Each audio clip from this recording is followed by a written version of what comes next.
The Moonies at Berkeley, when asked, deny there is any connection between NEDS and Moon. How to bring it about? Religious? No, or not political either. Just kind of beyond dogmas even. No. You're not involved with the Unification Church at all? No. Master speaks. Let's say there are 500 sons and daughters like you in each state. And we could control the government. Out of the east it's burning, burning, beaming bright. And all of the children come running. Oh, what a wonderful sight. The day of hope, the day of true family, day of joy, day of delight. Moon wants political influence, and in Watergate he saw a chance. He ordered his followers to demonstrate in support of then-President Nixon. Some Moonies had been far leftist before they converted. Now they obey orders. I carried the banner in the front. I was on the Today Show. I saw my picture there. We went without food for 3 days, 3 nights, slept on the Capitol steps, sitting up. It was a real grueling experience. We looked like stormtroopers or something like that. Not Nazis, but God's army. Reverend Moon is a military man. The strict authority is what's necessary. That's why Jesus fell, perhaps, is because he didn't have that iron fist, that loving hand, which is also an iron fist. So the whole movement's strength lies around the fact that you have to follow center. Sooner or later you're going to be called upon to do things that you don't agree with, but you're just being trained to follow center, and no matter what happens, you do what you're told. Master speaks.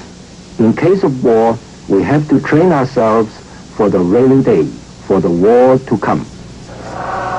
They may train for war, but up to now, the Moon movement has been nonviolent. It is interesting to wonder what the fanatically devoted would do if he told them to. By doing things such as selling, all of your previous morals and values are being broken down because you lie where you wouldn't have lied before. I never would have tried to deceive my parents and get money, which I knew they didn't want me to use in this way. But you're so much a believer in this group and in this man that you'll do anything for him. So I very much believe that people would kill for him, thinking they're doing it for God. Master speaks.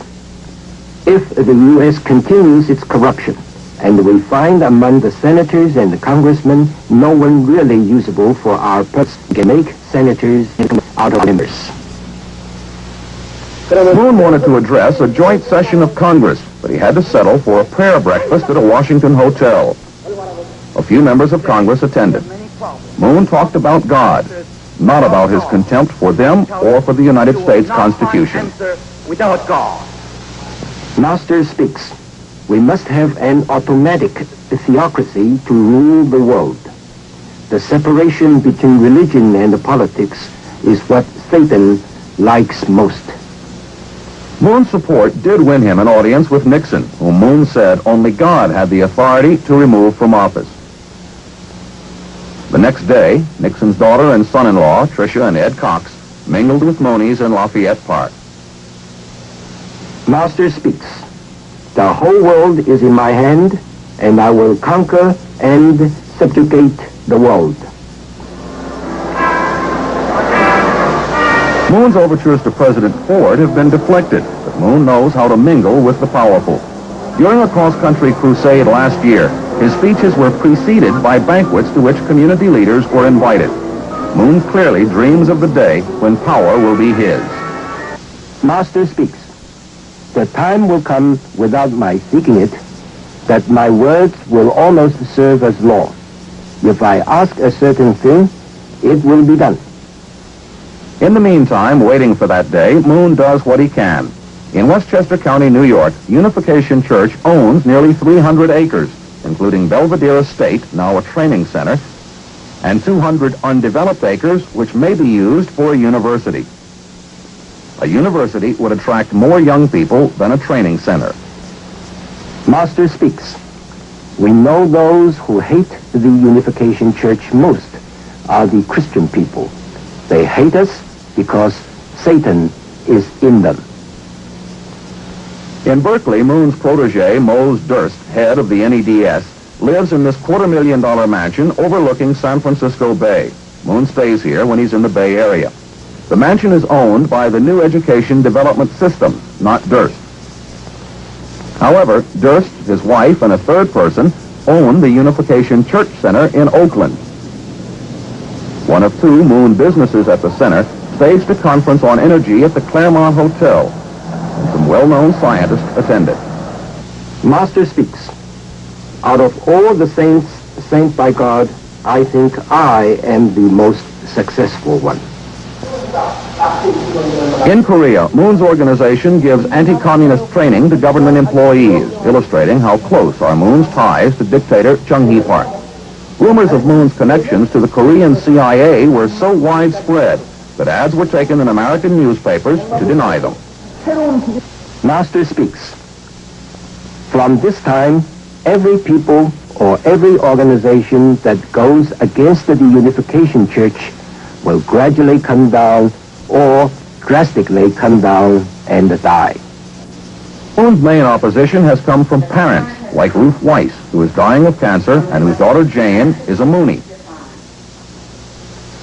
At the University of New Hampshire, Mrs. Weiss spoke against Moon and Jane spoke against Mrs. Weiss. And I call Unification Church a destructive cult. It demands complete obedience and subservience. It maintains the member in a brainwashed state under mind control and behavior modification techniques. 1984 is here. The word brainwashing has been used again and again and again. But what does it mean? It's never been defined. And I want for you to come to live in our center, for you to come anywhere. And as soon as you feel brainwashed, you can leave.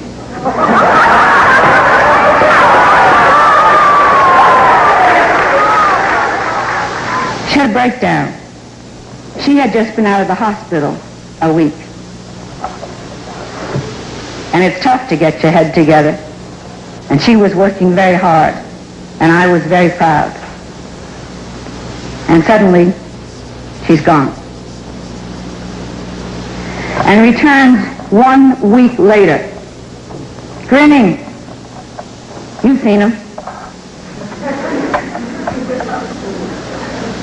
With what Robert Lifton calls the 1,000-mile stare. The eyes don't match the mouth. I don't know how she knew about the meeting. She doesn't read papers. Since I have no direct communication with her, I didn't tell her. But Unification Church, or cult, saw fit to bring her here. Why? I'd like to ask my mother that even if I were brainwashed, if she can say that she's not guilty of the very psychological violence that she's accusing us of. A parent who failed to rescue their child from a destructive cult would be less than responsible and loving. And so we tried to rescue her. It failed. And then, see, God gave you a mind to think and make your decision. And he gave man a free will and a free choice to choose. Parents pay Ted Patrick to talk their kids out of cults, and in 4 years he has been successful with about 900 young people. Sue Tuttle, a Moonie, was lured by her mother to meet Patrick. Around so that you call the Bible a lie, you hate the Bible, you hate God, you hate your family, you hate everybody but... I just need your help with that. You know, I don't know how to cut off that quick. I really need your help to... Okay, what you want to know? I mean, I need your help, you know, to have you start thinking? Yeah. But this is what we're trying to do. See, I just feel... Go ahead. And I just feel... You know, I need somebody to help me come on.